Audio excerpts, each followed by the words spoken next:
Hello, Dark Days. I'm CJ. I come from F Block, and I'm here to talk to you guys about Dracula. So, first off, follow me on Twitter. It probably won't be right here-ish, but I'm going to point there anyway. And if you have anything to say, make sure to use hashtag DarkDaysWHS. And yeah, that seems to be about all that intro thing.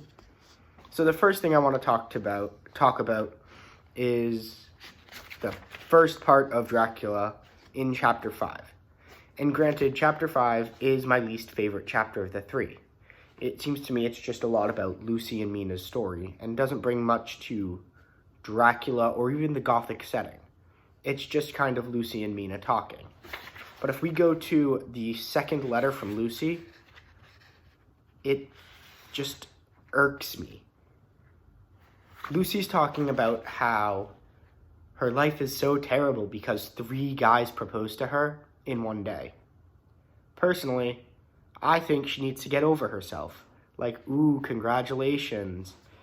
But no, she's like, oh, woe is me. I've had 3 proposals today. I think she's just kind of trying to flex on Mina over there, who's still waiting for Jonathan to come back from Transylvania. However, luckily, right after that letter, it starts to get interesting.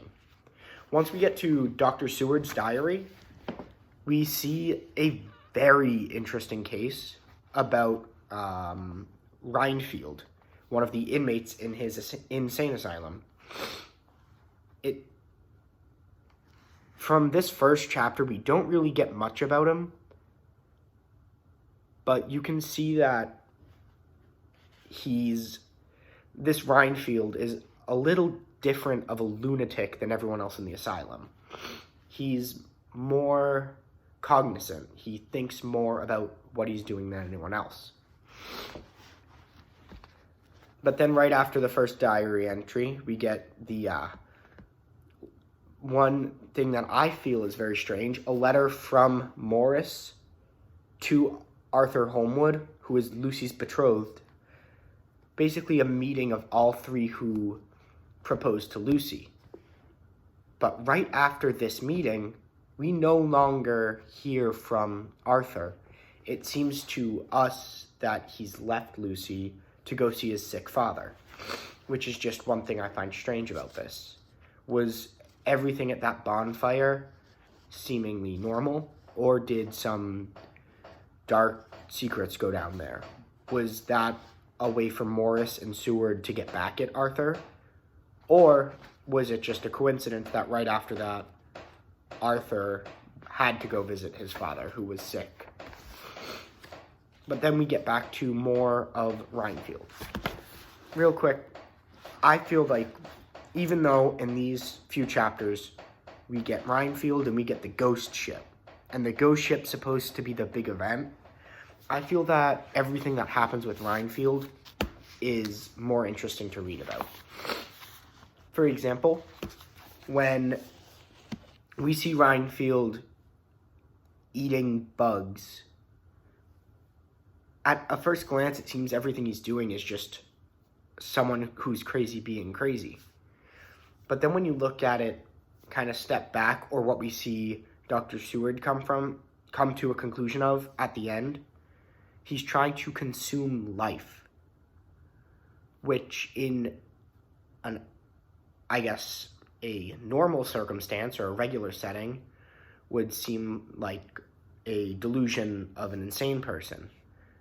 But in a book with vampires, it speaks to something different. I feel that the lunatic Rhinefield may be his own form of vampire, trying to consume as much life as possible. He starts off small, just eating flies, but then he feeds the flies to the spiders, therefore exponentially increasing the life he's getting with each bug. And eventually he gets to the sparrows, which he eats because he can't get a cat to eat the sparrows. It just seems to me like what we would assume a vampire would do. How a vampire would sit there and eat people to consume their life. But when you're in an insane asylum, eating people may not be the best solution. Whether this means that Renfield is our classic Dracula-esque vampire, or maybe he's something more like the three ladies we see in Dracula's castle, we do know, however, that he's more of a humanoid state. He doesn't have that liminal state of life as we see from Dracula and the three ladies in the castle. He is alive. He is a person, but however, he's not a normal person. He doesn't act like a normal person would. Sorry about that. The next thing I'd like to talk about is, where is this?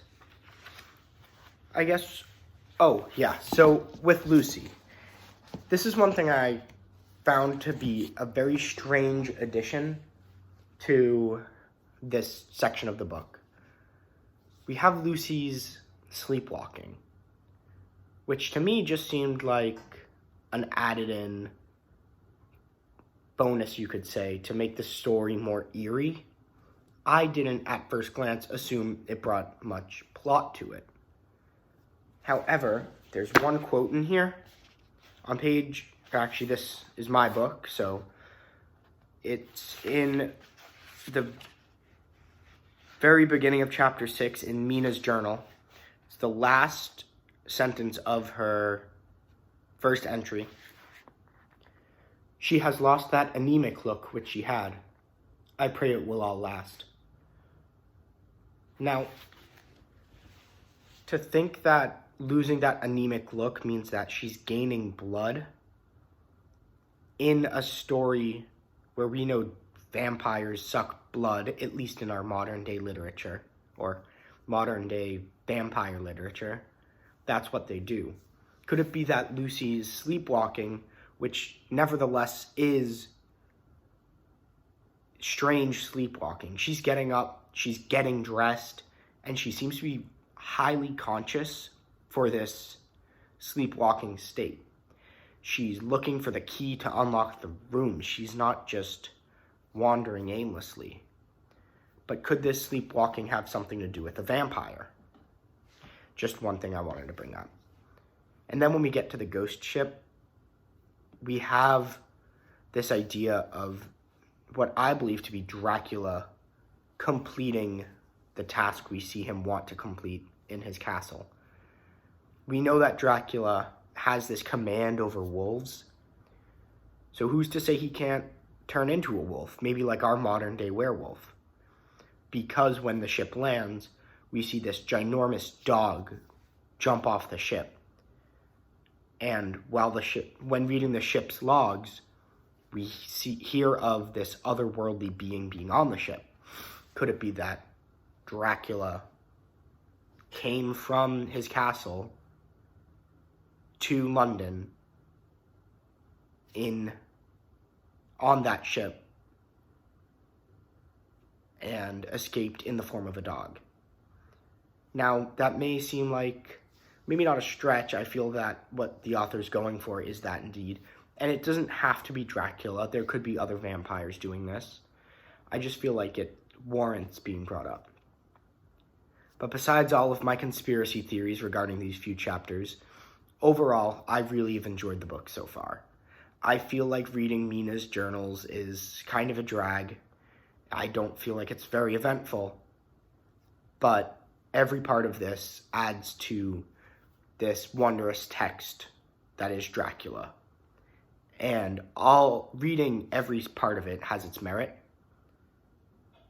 And I'm very excited to continue reading this book through dark days, as it is one of my favorites of all time. But anyway, have an enjoyable rest of your day. Have fun in whatever class you have next. And I will probably see you today. Signing off.